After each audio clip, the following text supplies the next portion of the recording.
ሰሞኑን ተዋናይ ሄኖክ ድንቁ ላይ የተሰራው ፕራንክ እውነት ነው ወይስ ድራማ?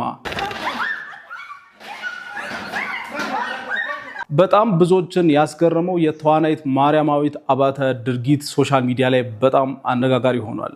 300 ሺህ ብር ቁማር አዝዤ ነበረ 500 ሺህ ብሩን ከራሴ አስገብቼላታለሁኝ። ተወዳጁ ኮሜዲያን አሌክስ መታመሙና አሁን ያለበት ሁኔታ ምን ይመስላል? በጣም አስቸገርኳት።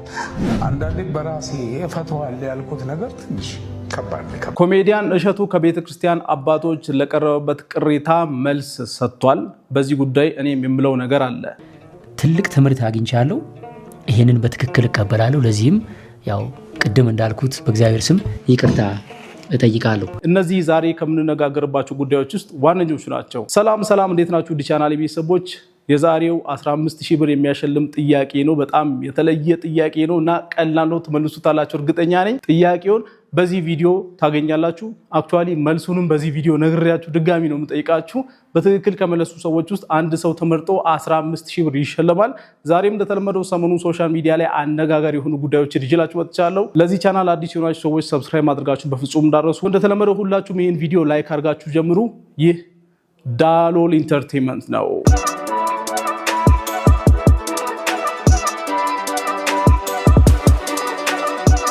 ወደ ቀዳሚው ጉዳያችን ስንገባ እንግዲህ አርቲስት ማርያማዊት አባተ ሰሞኑን ቲክታክ ላይ በፖስተችው ቪዲዮ ምክንያት በቃ በመላው ኢትዮጵያውያን ዘንድ ተወዳጅ ሆናለች። ጉዳዩ ምንድነው የሚለውን በደንብ አብራራላችኋለሁ። እስቲ ይሄን ቪዲዮ መጀመሪያ አይተን እንመለስ። ደህና ረፈዳችሁ።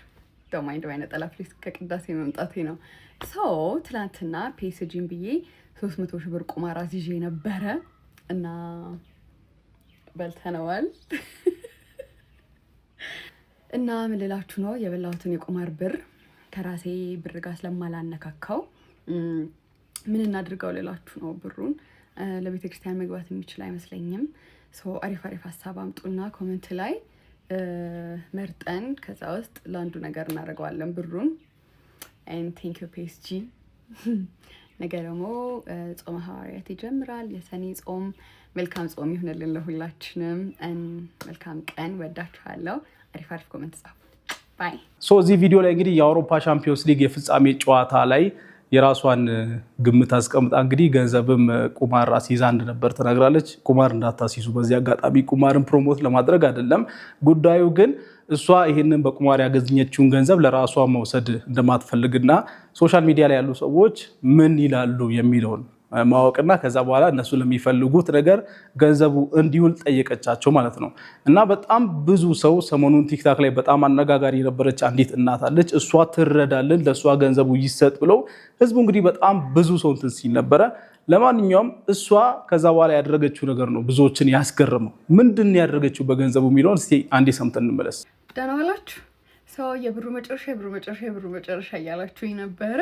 የብሩ መጨረሻ ለሁለት ሲንግል ማምና ለአንድ የዩኒቨርሲቲ ተማሪ ዲያሊሲስ ለሚያደርጉ ለኩላሊት በሽተኞች 100 ሺህ ብር ተካፍለዋል። እና እስካሁን ድረስ እንግዲህ ብዙ ሰው ትንሽ የገረመው ነገር ምንድነው፣ ለዚች እናት ገንዘቡ እንዲሰጥ ብለን ጠይቀን ነበረ። ለዩኒቨርሲቲ ተማሪ መሰጠቱ ጥሩ ነው፣ ለሁለት ሲንግል ማሞች መሰጠቱ ጥሩ ነው። ግን የእሷስ ጉዳይ የሚል ነገር እስከዚች የቪዲዮ ፓርት ድረስ እንደውም አንዳንድ ሰው ቪዲዮ ሳይጨርስ ለእሷ ለምን አልተሰጠም የሚል አይነት ኮሜንት እየሰጠ ነበረ። ግን ከዚህ በኋላ ያለውን የቪዲዮን ፓርት ስታዩ በጣም ትገረማላችሁ። እኔና ቤዚ ደግሞ አንድ ፊልም ሆፕፉሊ ብዙ ሲያየው ፊልም ይመስለኛል እንሳሮን አንድ ላይ ሰርተናል እና ለእኔም እናቴ ናት ቤዚዬ። ደግሞ እያንጠለጠልኳት እንዳይመስላችሁ ቤዚዬ ስላት የጥበብ ሰው አንቱ አይባልም ብለዋል። ብቻ አውርቻት ነበረ። ሰው የሚያስፈልጋት ጉዳዩን ለመጀመር 500 ሺህ ብር ነበረ። 500 ሺህ ብሩን ከራሴ አስገብቼላታለሁኝ። ግን ይሄ ብር በቂ አይደለም። በጣም ብዙ ብር ነው የሚያስፈልጋት እና አርቲስት የህዝብ ነው ይባል አይደለም። ባካችሁ እናንተም በምትችሉት አቅም ግለሰቦችም ድርጅቶችም አግዟት። ዋው! እንግዲህ 500 ሺህ ብር ለሷ ሰጥቻታለሁ፣ በግል አካውንቱ አስገብቻለሁ ነው ያለችው። በጣም የሚገርም ነው። ተዋንያንና ሶሻል ሚዲያ። ከዚህ ርዕስ ሳንወጣ ሰሞኑን ሄኖክ ድንቁ ያለበት አንድ ፕራንክ ተለቆ ነበርና ይህንን ፕራንክ በሚመለከት በጣም ብዙ ሰዎች አስተያየት እየሰጡ ነው። ፍራንኮ ላይ እንግዲህ አንድ ወንድ መጥቶ በራቁት ቪዲዮ ይዤብሻለሁ ምናምን በሚል አንድ ሴት እያስፈራራ ነበረ። እናም በቦታው ሄኖክ ድንቁ ነበርና እሱ ሪያክት ያደረገበት መንገድ ነበረ ያው የፕራንኩ ዋና አይዲያ። እሱም ቪዲዮ ውስጥ ያላያችሁ ሰዎች ትንሽ ላሳያችሁና አሁን ሰዎች በዚህ ጉዳይ ምን እያሉ ነው የሚለውን ደግሞ ነግራችኋለሁ።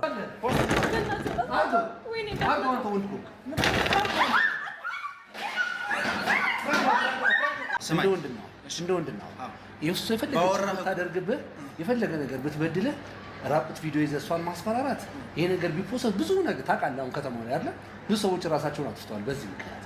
ይሄ በጣም መጥፎ ነገር ነው። በሌላ ልትቀጣት የምትፈልገው ነገር ካለ በሌላ ነገር ቅጣት እንጂ ይሄን ሐሳብን ተው። እመነኝ፣ ይሄ ምንም አይጠቅምም ላንተ። እሷም ይሄውን እግዚአብሔር ኪዳነ ምሕረትን ነው የምልህ ከዛሬ በፊት አይቻታል። እግዚአብሔር ምስክሬ ነው። ሰው እንግዲህ ፕራንኩ ይሄን ይመስላል እና በዚህ ፕራንክ ዙሪያ ሰዎች የተለያየ አስተያየት እየሰጡ ነው ያሉት። አንዳንዶች አዎ ይሄ ነገር በትክክል የተደረገ ነው፣ ምክንያቱም እዛ ላይ ያለው ሄኖክ ድንቁ ስሜት እና ሁሉም ነገር ሪል ነው፣ ፕራንኩ ሪል ነው፣ ለሌሎችም የሚያስተምር ኮንተንት ነው በሚል እንግዲህ በጣም ብዙዎች ድጋፋቸውን እያሳዩ ነው። ሄኖክ ድንቁ ወንድነቱን ነው ያሳየው በዛ ሰዓት የሚል አይነት አስተያየት እየሰጡ ነው። በጣም አብዛኞቹ ሰዎች ሄኖክን ጀግና በርታ እያሉት ነው። እና ደግሞ አንዳንድ ሰዎች እኛ ፕራንክ የሚባል ነገር ሰልችቶናል፣ ተነጋግራችሁ አስባችሁበት መጡት ነው የሚል አይነት አስተያየት የሚሰጡ ሰዎችም አሉ። እናንተ በዚህ ጉዳይ ያላችሁ ሀሳብ ምንድን ነው? ወደ ቀጣዩ ጉዳያችን ከመግባታችን በፊት ማለትም ከኮሜዲያን እሸቱና ከቤተክርስቲያን አባቶች ጋር በተያያዘ የተፈጠረውን ውዝግብና የእሱን መልስ ከማየታችን በፊት የቅድሙን የ15,000 ብር ጥያቄ ልጠይቃችሁ። ጥያቄውንም መልሱንም እነግራችኋለሁ። አሁን መጀመሪያ ግን ጥያቄውን ለማስቀደም እስቲ ይህንን ቪዲዮ ተከታትለን እንመለስ። ሰሞኑን አንድ ታዋቂ ሪል ስቴት ቢሮ ድረስ ሄጄ ቪዲዮ ሰርቼላችሁ ነበር። በዛ ቪዲዮ ለዳሎል ኢንተርቴንመንት ተከታዮች ስጦታ አለን ካሉ በኋላ በጣም ብዙ የዳሎል ኢንተርቴንመንት ተከታዮች ምንም አይነት ስጦታ እየሰጡን አይደለም ብለው ቅሬታ በማቅረባቸው ድጋሚ ቢሮአቸው ድረስ ሄጄ አፋጥጫቸዋለሁ። ይህን ቪዲዮ በደንብ ተከታተሉና ጥያቄውን ጠይቃቸዋለሁ። ኖርማል የምንሰጠው 15 ነው፣ ግን 5%ን አሁን እኔ ነኝ የጨመርኩት። ለምን ይሄን ፕሮግራም አይተው ከመጡ ያ ግዴታ ነው፣ ለዳሎል ኢንተርቴንመንትማ ግዴታ። ለዚህ ደግሞ ቃሌን የምጠብቅ ሰው ነው። ሰላም፣ እንዴት ነህ ካሳ? እንዴት ነህ? አለ። እንግዲህ ዛሬ ትንሽ በቅሬታ ነው የመጣሁት። ባይዘው አንዳንድ ሰዎች ቤቱን እንደገዙ ሱቁንም እንደገዙ እኛንም እያመሰገኑ እናንተንም እያመሰገኑ ነበረ። ግን ደግሞ በጣም ብዙ የሚባል ሰው ደግሞ ባለፈው አንተ ጋር ዳሎል ኢንተርቴንመንት ላይ አይተን ስንሄድ ሜሪት ፕሮፐርቲስ ላይ የተባሉት ቤቶች አልቀዋል፣ ኦፈሩ አልቋል እያሉ እየመለሱ ነው ብለው በጣም ቅሬታ እያቀረቡብኝ ነበር እና ባለፈው ደግሞ ቃል ገብቼላቸው ነበር እዚህ ስመጣ እናንተ የሱቅም ይሁን የቤት አማራጭ በሚጠቀሙበት ጊዜ ደንበኞች ከዳሎል ኢንተርቴንመንት ከመጡ የተሻለ ኦፈር እንደሚሰጣቸው ቅናሽ እንደሚሰጣቸው ተነጋግረን ነበር ነውና እኔ እንግዲህ አሁን ላይ በጣም ብዙ ሰው እየደወለ አልቋል ይሄ ነገር እያሉ ነው ብለው እንግዲህ በጣም እውነት አዝኜ ነው የመጣሁት። ከሎኬሽኑ አንጻር ይሆናል ከዋጋም ያወጣ ነው ፕራይስ ፕላስ ደግሞ በኔት ኤሪያ ነው። ባለፈው እንደነገርኩ የምንሸጠው ፉል ፊኒሽድ ነው። ምንም አይነት ስካሌሽን ሬት የለውም። አሁን በቀን ነገሮች በሚለዋወጡበት ሰዓት ስካሌሽን ሬት የሌለው ኔት ኤሪያ ፉል ፊኒሽድ አሟልቶ የሚሸጥ የከስተመርን ኢንተረስት በጠበቀ መልኩ የሚሸጥ ድርጅት ስለሆነ ያን ያህል አይገርመኝም። ለምን ሌላ ቦታ ላይም ኮምፓይር አድርገው ስለሚመጡ። ግን እኔ 100% ማረጋግጥልህ 20 ከስተመሮችን አስተናግደናል። ምንድነው የተፈጠረው? አንዳንዶቹ ብር ኑሯቸው ከውጭ ተወካይ ይልካሉ። እዩልን የሚል ተወካይ ሲልኩ እዚህ ያሉት ተወካዮች በተለያየ ምክንያት ለመምጣት በጣም ይቸገራሉ። እኛም ስንደውል በጣም ፎሎ አድርገን ተከታትለን ስንደውላቸው የጊዜ ቀጠሮ ነው የሚሰጡት። እነዛ ነው ምንም ልናደርግ አንችልም። ሁለተኛ ደግሞ በጣም ስማርት የሆኑ ከስተመሮች ምንድነው ያደረጉት? ልክ ተነጋገሩ። ኢቭን ሌላ ተወካይ መጥቶ እስከሚያላቸው ድረስ 100,000 ብር 200,000 ብር ሪዘርቭ እያደረጉ ቦታውን ያዙ። አሁን እንደ እቅድ ያዝ ነው ልክ 10 ቤቶች ወይ 15 ቤቶች ሱቁና እንትኑ ቤቱ መኖሪያ ቤቱና ሱቁ ተደምሮ 15 ስቶኮች ከሆነ የተለቀቁት ሰው ተወካይ እስከሚልክ ወይ ደግሞ ራሱ በደንብ እስከሚረዳ ድረስ ትንሽ ኢንፎርሜሽን ካለውና የገዛ ሰውም ጠያይቆ አትሊስት ሪዘርቭ ማድረግ ይችላል። የ15,000 ብሩ ጥያቄ ምን እንደው መሰላችሁ? እናንተ ተክለ ሃይማኖትና መርካቶ አካባቢ ሱቅ ብትገዙ ምን ይጠቅማችኋል? በቃ ጥቅሙ ምንድነው የሚለው ነው። ምንድነው ጥቅሙ የሚለውን በዚህ ቪዲዮ ደግሞ መጨረሻ አካባቢ ነግራችኋለሁ። መልሱን እዛ ላይ ያለውን መልስ ሰምታችሁ መልሱን ኮሜንት ላይ ትጽፋላችሁ። ከዛ አንድ ሰው ራንደም ሊመርጠን 15000 ብር የሚሸልም ነው የሚሆነው። ወደ ኮሜዲያን እሸቱና ወደ ቤተክርስቲያን አባቶች ጉዳይ ስንገባ ደግሞ ሰሞኑን ኮሜዲያን እሸቱ ዶንኪ ቲዩብ በሚለው ቻናሉ እንግዲህ ዋልድባ ገዳም ሄዶ የሰራው ቪዲዮ ነበረ እና ያንን ቪዲዮ ካዩ በኋላ ሰዎች በጣም እገዛ እያደረጉ ነበረ ለገዳሙ እና ብዙ ሰዎች ተገርመው ነበረ በቪዲዮ አሰራር ዙሪያ። ነገር ግን በአንዳንድ የቤተክርስቲያን አባቶች ዘንድ ይሄ ነገር ቅሬታን አስነስቷል እና እግረኛው ሚዲያ ላይ መጥተው እኚህ አባቶች የራሳቸውን ሀሳብ አስቀምጠው ነበረ። ለእያንዳንዳቸው ሀሳብ ደግሞ ኮሜዲያን እሸቱ መልስ ሰጥቷል። እስቲ ምን ነበር የሰጡት አስተያየትና ያነሱት ቅሬታ ምን ነበር የሚለውን በትንሹ ላሳያችሁ። አሁን ግን የተለቀቀው ሁላችንም አስቆርፎናል። ለምን? የቦታውን ሕግና ስርዓት ጣሰው። ብዙዎች በሚሞቱበት በዚህ አደገኛ የዋልድባ በረሃቷ ከአንዴም ሶስቴ ወደ ሌላ ገዳም እንድትሄድላቸው ለምነዋት እንጂ ብላለች። እናቶች ከቋርፎ ጋር ምንም ግንኙነት የላቸው። ዋልድባ ገዳሙ ካመነኮሰና እመምኔት ከሾመ በኋላ ገዳሙን ማስተዋወቅ ገዳሙን ማልማት እንዴት ክልክል ይሆናል ብዬ እኮ ነው አባቴ። ይችት የታለች ወልደ ገብርኤል ይሄ ስክሪፕት ተጽፎለት በስርዓት ተቀናጅቶ ገዳሙ ድረስ ታስቦበት ተመክሮ የተሰራ ስራ ነው። ውጭ መንኩሰው የመጡ መነኮሳት ቀርተው ጳጳሳትም ቢሆን ገብተው መቀደስና ስጋውን መቀደስ አይችሉም። ከእናትም መለየት ለክርስቶስ መኖር እንደሆነ በበጎ በኩል ጥበብን ጨምሮ ማሳየት ካልሆነ በስተቀር ድራማ እንዴት ያስመስለዋል?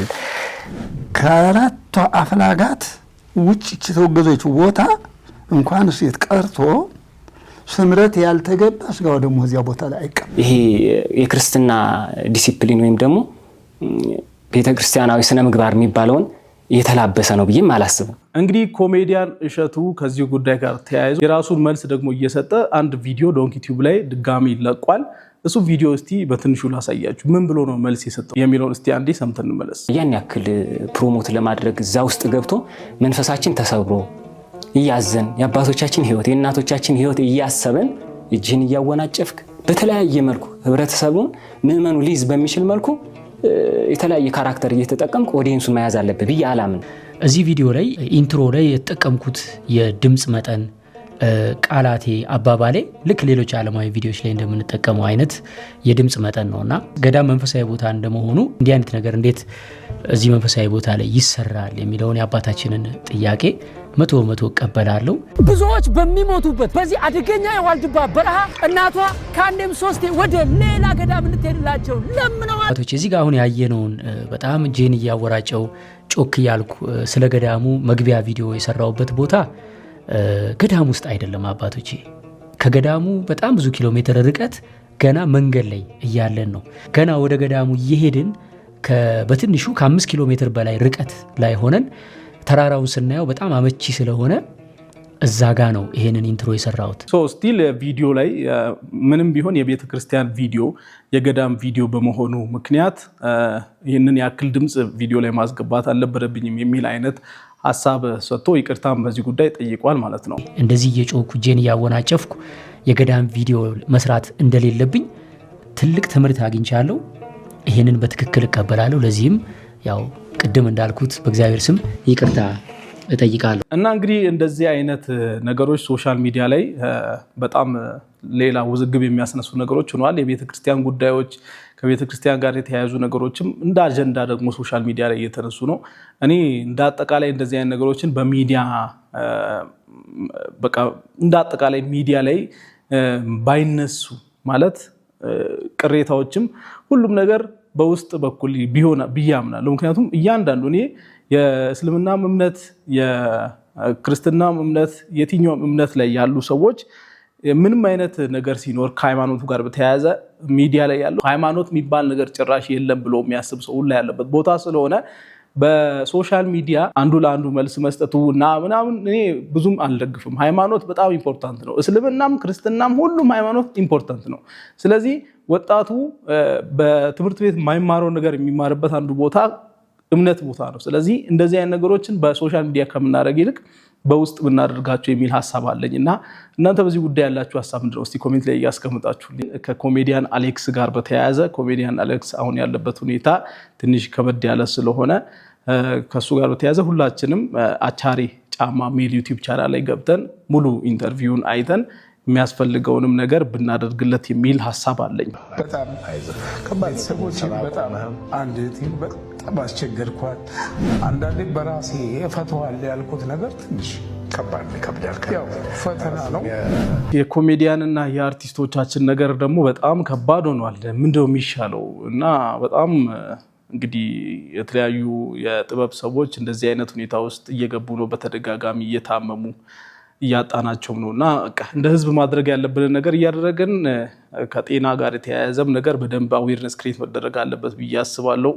ዞሮ ዞሮ ሙሉ ቪዲዮን ገብታችሁ በማየት የሚያስፈልገውንም ድጋፍ እንድታደርጉለት ስል እጠይቃችኋለሁ። እስቲ ከዚህ ቀጥሎ ያለውን ቪዲዮ በመመልከት የ15000 ብሩ ጥያቄ መልስ ምን እንደሆነ ማየት ትችላላችሁ። ቪዲዮን እያያችሁ መሀል ላይ እኔ መጥቼ መልሱን ነግራችኋለሁ ማለት ነው። የ15000 ብሩን ጥያቄ መልስ ነግራችኋለሁ። ካሪ አማራጮች ሳትጨርሰው ማለት ነው።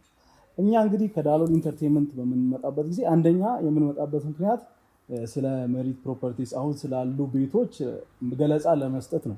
ትክክል። ሁለተኛው ግን እኛ እንደ ዳሎል ኢንተርቴይንመንት ትልቁ ታርጌታችን የኛ ተከታይ የሆኑ ሰዎች የኛ ፎሎወር የሆኑ ሰዎች ምን ጥቅም ያገኛሉ እኛ ጋር አይቶ መምጣታቸው የሚለው ነገር ላይ ነው ፎከስ የምናደርገው።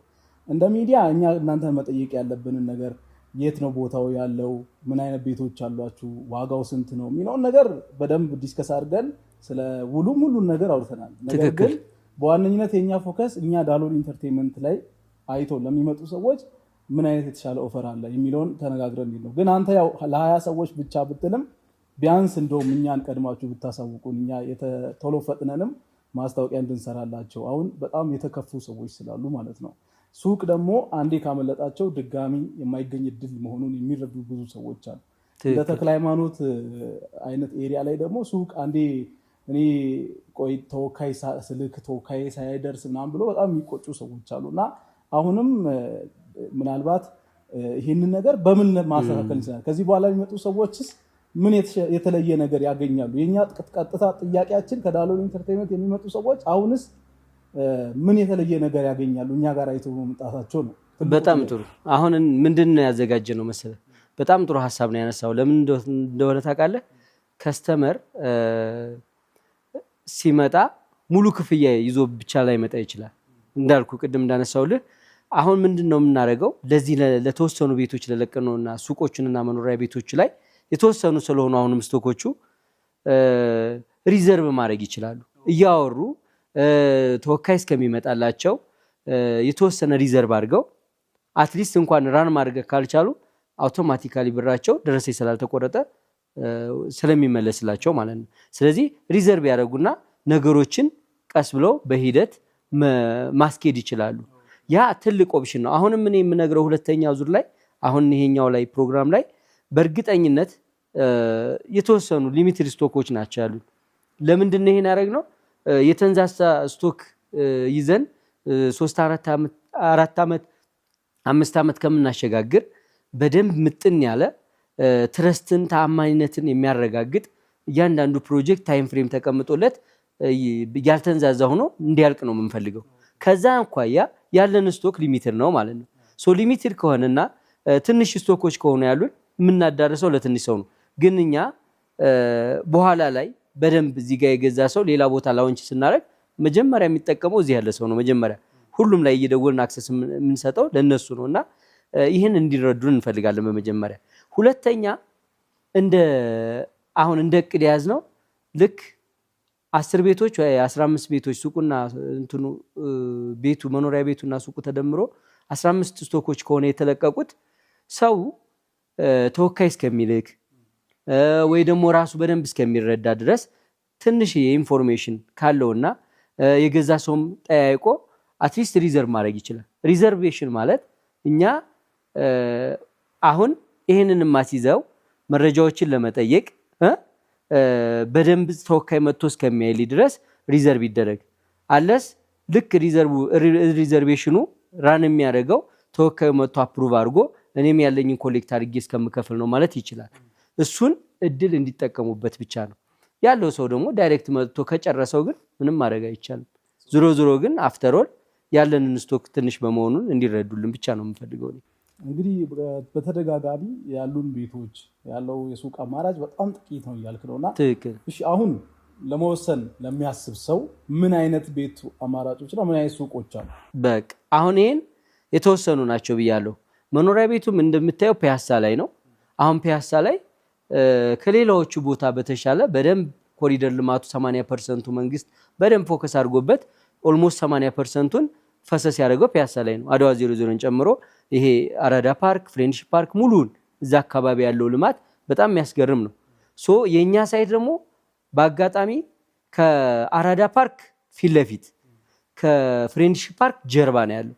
በየትኛውም አጋጣሚ አንድ ሰው የኛ ቤት ውስጥ ሆኖ በፊት ለፊትም ሲያይ በጀርባ በኩልም ሲያይ የሚያየው ነገር በጣም ናቹራል የሆነ በጣም ሰላም ያለው ነፋሻማ ነው የሚያየው።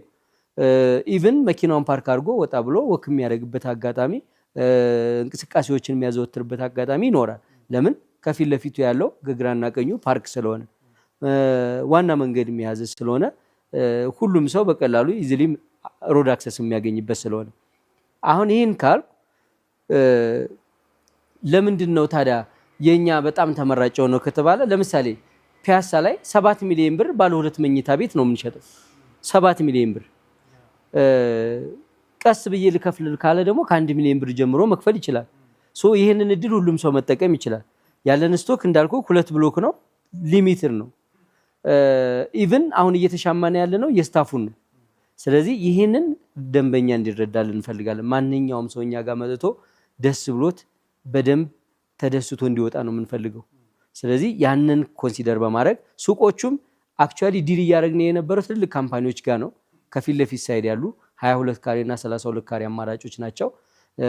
እንደዚህ ትልልቅ ካምፓኒዎች ጋር ነው። ለምሳሌ የቶዮታ ካምፓኒ መለዋወጫ ስፔር ፓርት ያለው ትልልቅ ካፌዎች የሚከፈቱበት እንደ ቶሞካ እንደ ካልዲስ አይነት ነገር እንደዛ አይነት ዲል አርገን ነበርና አሁን ምንድነው ያሰብነው ከዛ የተረፉ ከፊት ለፊት ያሉ በዋና መንገዱ ያሉ እንትኖች አሉ፣ ሱቆች አሉ። በ22 ካሬ እና በ32 ካሬ አማራጭ አሉ። አሁን ከነሱ ምን አረግን? ትንሽ የተወሰኑ ሱቆችን ሪሊዝ አረግን ለዚህ ፕሮግራም ማለት ነው። ስለዚህ ሱቆቹም ሊሚትድ ናቸው። መኖሪያ ቤቶችም ከ2 መኝታ ጀምሮ ይኖራሉ። አክቹአሊ 2 መኝታ ቤቶች ናቸው በካሬ አማራጫቸው ነው እንጂ የምናገኛቸው 2 መኝታ ቤቶች ናቸው የሚሆኑት። ሱቁም 32 ካሬ እና 22 ካሬ አማራጭ ነው ያለው። ቅድመ ክፍያውም ለሱቁም ቢሆን 4.4 ነው። ከ4.4 ላይ ደግሞ ሙሉን የሚከፍል ካለ 1 ዓመት አልጠብቅም ብሎ ሙሉን የሚከፍል ካለ እስከ 15% የሚደርስ ቅናሽ አዘጋጅተናል። 32 ካሬው 6.4 ሚሊዮን ነው። ለዚህም ተጨማሪ 15% ለፕሮግራሙ እሰጣለሁ ማለት ነው። ያንን ተመካክረን እንደ ማኔጅመንት የወሰነው ስለሆነ እኔ መጠየቅ የምፈልገው ሊሚትድ ስቶክ ናቸው።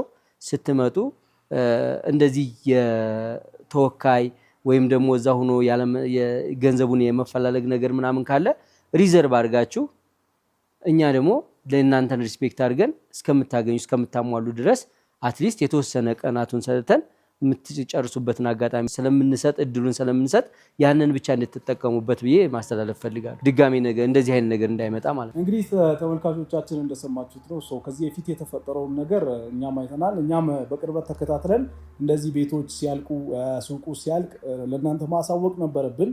በትክክል እንደዚህ በፍጥነትም ያልቃል ብለን ስላልጠበቅን ነው። እንግዲህ አሁን ለማንኛውም ያለውን ኦፕሽን ካሳ በደንብ ነግሯቸዋል። አሁን ከእናንተ የሚጠበቀው 2 አማራጭ ነው። እንዳላችሁ ወይ ቀድማችሁ ገንዘብ አስይዛችሁ ሪዘርቭ አስደርጋችሁ ቤቱን ሙሉ ቼክ አድርጋችሁ ከዛ በኋላ ወደ ፉል ፔመንት መግባት ነው። ወይም ደግሞ ባለው ዲስካውንቱ መጠቀም ከፈለጋችሁ ሙሉን አይደል የሚከፍሉ ሙሉን መክፈል ይችላሉ። በዳውን ፔመንቱ መክፈል ይችላሉ። ለምሳሌ 4.4ቱን የሚከፍል ሰው 1,320,000 ብር ነው የሚከፍለው አሁን ቅድመ ክፍያውን። የ32 ካሬው በፊት ለፊት ሳይድ በሮዱ በኩል ያለው በሜን ሮዱ በኩል ያለው 32 ካሬውን 6.4 ነው። የ6.4ን 1.9 ከፍሎ መያዝ ይችላል። ካልሆነስ 100%ን ዲስካውንት ፓኬጁን መጠቀም ስለምፈልግ የሚል ሰው ካለ እኛ እስከ 1 ወር እስከ 2 ወር ሁሉ እንሰጣለን። ይገርማል። ምክንያቱም በተለያየ ቦታ ያለውን ገንዘብ አሰባስቦ ነው በአንድ ጊዜ አካውንት ሊኖር ስለማይችል ሌላ ቦታ ያለውን ነገር አስተካክሎ ነው የሚመጣውና ለዛ የሚሆን ጊዜ ሰጥተን ነው የምንጠብቀውና ስለዚህ ሙሉ ክፍያ ለሚከፍሉ ሰዎች አሁኑኑ ባያመጡም በ1 ወር በ2 ወር ጊዜ ውስጥ ኦፍ ኮርስ እሷን አሟልተው ሙሉ ዲስካውንቱን ማግኘት ይችላሉ። ካልሆነስ ቢያንስ ዳውን ፔመንቱን ከፍለው እስከ 1 ሳምንት ጊዜ ያህል እንሰጣቸዋለን። ዳውን ፔመንቱን ይከፍሉና ሱቃቸውን የራሳቸው ማድረግ ይችላሉ።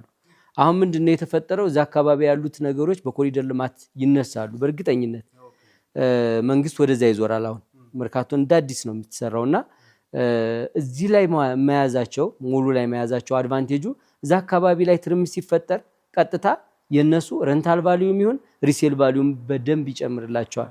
አንደኛ እንደነገርኩ ባለፈውም ተነጋግረናል፣ ኔት ኤሪያ ነው።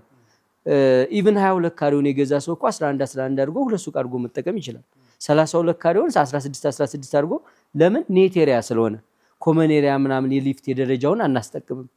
ያንን ተነጋግረናል ካሁን በፊትም። ስለዚህ ያንን አድቫንቴጅ ሰው ደግሞ እየመጣ እየተጠቀመ ነው። በዛ ምክንያት ስለሆነ ይሄንን እንዲረዱን ብቻ ነው የምፈልገው። እንግዲህ የ15000 ብር ጥያቄ መልስ ይሄው ነው።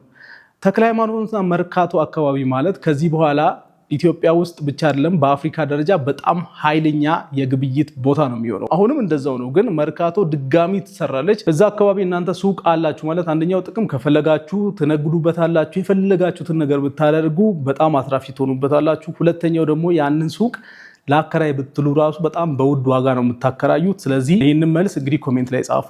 አንድ ሰው ራንደም ሊመርጠን 15000 ብር የምንሸልም ነው የሚሆነው። አሁንም እንደነገርኩ ማኔጅመንቱ ጋር ነው የተነጋገርነው፣ እንደ ካምፓኒ ነው ያወራነው።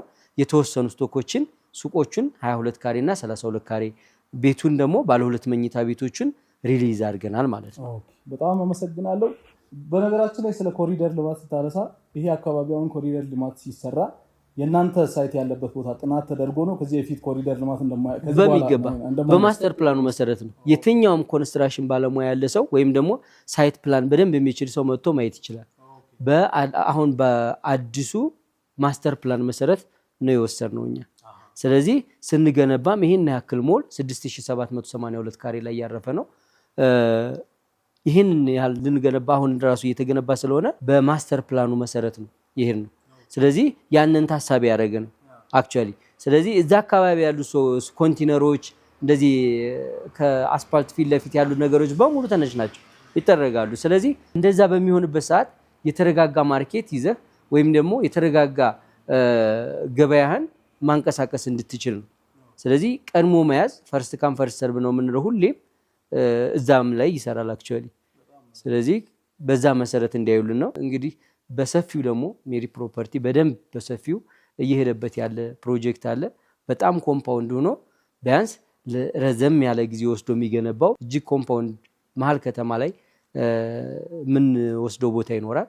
ያኔ እንደ ብሎኩን እየለቀቅ ከስተመር ሲመጣ ማስተናገድ ይችላል። እነዚህ ጋር ግን ብሎኩንም ላለማንዛዛት ፕሮጀክቱንም እንዳይሰፋ ለማድረግ ብራንዱንም ለመገንባት ሜሪት ማን ነው የሚለውን አንድ ሞል ሜሪ ኮመርሻል ሴንተር አቋቁመናል። አንድ ደግሞ ሬዚደንሻሉ 2 ብሎክ እዚህ ጋር አራዳ ፓርክ እና ፍሬንድሺፕ ፓርክ መሀል ላይ ያለ G+4 2 ህንፃዎች ብቻ ነው በግንባታ ላይ ያሉት ወይም እየሸጥናቸው ያሉት እነዚህም ብቻ ነው። በቦታ ደረጃ ግን የተለያዩ ቦታዎች አሉ። ግን የመረጥነው የተክለ ሃይማኖትን የመረጥነው አሁን የትኛውን ቦታ ላይ ሄደን ሞል ለመገንባት ስናስብ ልክ ያኛውን አይተው እንዲገዙን ነው። የትኛውን ቦታ ሄደን አፓርትመንት ስንገነባ ይሄኛውን አፓርትመንቱን አይተው እንደ ሳምፕል እንደ ሞዴል አድርገን ልንጠቀመው ስለምናስብ ነው እንጂ ቦታዎች አሉ። ያው ታውቃለህ በደንብ አልሚ የሆነ ሰው ጥሩ ፕሮግረስ እያሳየ በ4 ወር በ5 ወር ይሄን ያህል ፕሮግረስ ካሳየ የተለያዩ ቦታዎችን ከመንግስትም እየወሰደ ይሰራል። ጨረታዎችንም እያሸነፈ ጨረታዎች ይሰራል። ግን እኛ ዋናው ሜን ታርጌታችን ብራንድ ቢውልድ ማድረግ ነው። መጀመሪያ ላይ ይሄኛውን ለአፓርትመንቱ አለን፣ ለሞሉ ደግሞ ሜሪ ኮመርሻል ሴንተር አለ። ከሁለቱ እንግዲህ ሳምፕል እያሳየን ሌላ ቦታዎችን ስንገነባ እንደ ትሬድ የምንወስደው ይሆናል ማለት ነው። በጣም እንግዲህ በደንብ ገብቷቸዋል ብዬ አስባለሁ። አሁን የተናገረው ነገር በተለይ ማለት እነሱ እንደ ሞዴል የሚሰሩት ቤት ላይ እናንተ ደግሞ ቤት ሲኖራችሁ በጣም ትልቅ አድቫንቴጅ ነው የሚሆነው። ምክንያቱም ይህንን ቤት አሳይተው ይህንን ሱቅ አሳይተው ነው ሌላ ሊገነቡ ያሉት እና ያንን ለማሳየት የሚሰሩት ህንፃ ደግሞ ምን አይነት እንደሚሆን እንግዲህ እናንተ መገመት ትችላላችሁ እና በጣም የተሻለ ጥራት ያለው እንደሚሆን ተስፋ አደርጋለሁ። ለዛም ነው ኔቴሪያ የምንሸጠው። ለዛ ነው አዲስ ይህን ቪዲዮ እያየ ያለ ሰው ሊኖር ይችላል። ስለ ሜሪት ከዚህ በፊት ያልሰማ ሰው ሊኖር ይችላል። እስቲ አጠር አድርገህ ተክለ ሃይማኖትና እዚህ አሁን እያወራን ስላለናቸው ሳይቶች በጣም በአጭሩ እስቲ ግልጽ የሆነ ከነ ሎኬሽኑ ከነ ሳይቱ ስላላወራን በደንብ ይቻላል። ደስ ይለኛል። ሞሉ ሜሪ ኮመርሻል የሚገኘው ትልቁ ሞል ወደ 6782 ካሬ ላይ ያረፈ G+4 ሞል ነው። ምንም የተንዛዛ ነገር የለውም። ወደ ላይ የሚቀጠል ምናምን ስለሌለው 4 ስላብ ነው የምንጥለው ማለት ነው። ይሄ በአንድ ዓመት ጊዜ ገደብ የተቀመጠለት ነው። ኢቭን ካላስረከብን አስገዳጁን ያስገባ ነው። ምንም አይነት እስካሌሽን ሬት አይኖረውም። ኔቴሪያ ነው የምንሸጠው፣ ፉል ፊኒሽድ ነው የምንሸጠው። ያ ደግሞ ከስተመሩ የተረጋጋ ነገር እንዲኖር ያገኘዋል። በተመሳሳይ መኖሪያ ቤቱም እዚህ አራዳ ፓርክ ፊት ለፊት ወይም ደግሞ ከፍሬንድሺፕ ፓርክ ጀርባ ያለው ነው። በሁለቱም እይታ ብናየው ወደ ቤተ መንግስት ነው የምናየው፣ ወደ አራዳ ፓርክ ወደ ፍሬንድሺፕ ፓርክ ነው የምናየው። እይታው በጣም ቆንጆ የሆነ ሳይት ነው ያለን። እሱም በ3 ዓመት የሚጠናቀቅ ቤት ነው። ፕሮግረሱ በ4 ወር ጊዜ ውስጥ ከፋውንዴሽን እስካቬሽን ጨርሰን ፋውንዴሽን ጨርሰን ሁለተኛ ስላብ እየሞላን ያለ ነው። ማንም ሰው መጥቶ ማየት ይችላል። ካሁን በፊት የገዙን ከስተመሮች ሁለተኛ ፔመንት እየከፈሉ ነው በደስታ ማለት ነው። ሁለተኛ ይሄኛውን ወደ ሞሉ ስንመለስ አሁን እስካቬሽን ከጨረስን በኋላ ነው ሽያጭ የጀመርነው። ኦልሞስት 2 ሳምንት ወይ 3 ሳምንት ነው ቢሆነ ልክ ባለፈው ልንሰራ አንተ የመጣ ሰሞን ነው የጀመርነው። አሁን ፉቲንግ ኦልሞስት ጨርሰናል፣ የግራውንድ ፉቲንጉን ማለት ነው። ስለዚህ በፍጥነት በከፍተኛ ፍጥነት እየሄደ ነው። በቃላችን ለመገኘት የምንችለውን ሁሉ እያደረግን ነው። ለምን እዚህ ላይ ፌል አደረግን ማለት ሌላ ፕሮጀክቶች ላይ ታማኝነትን ስለማይኖራቸው ይሄ ለራሳችን የቤት ስራ የወሰድነው ነው። የከስተመሩ አምኖ መግዛት ነው። ከዛ በኋላ ይሄኛውን የምንወጣው እንደ ድርጅት ስለሆነ በዚህ ምንም ሀሳብ እንዳይገባቸው።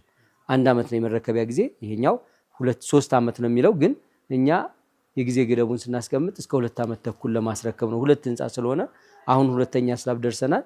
በ4 ወር ጊዜ ውስጥ በጣም ቆንጆ ፕሮግረስ ነው ከሌላው። ምክንያቱም እኔ ሪልስቴት ላይ ትንሽ ቆይቻለሁ እና በፕሮግረስ ደረጃም በፍጥነት ደረጃም በሽያጭ ደረጃም ምጥን ያለ እንደዚህ ብሎኩን ሳይንዛዛ ለከስተመር ተደራሽ ለማድረግ እየሰራን ስለሆነ በዚህ 100% እርግጠኛ ነኝ።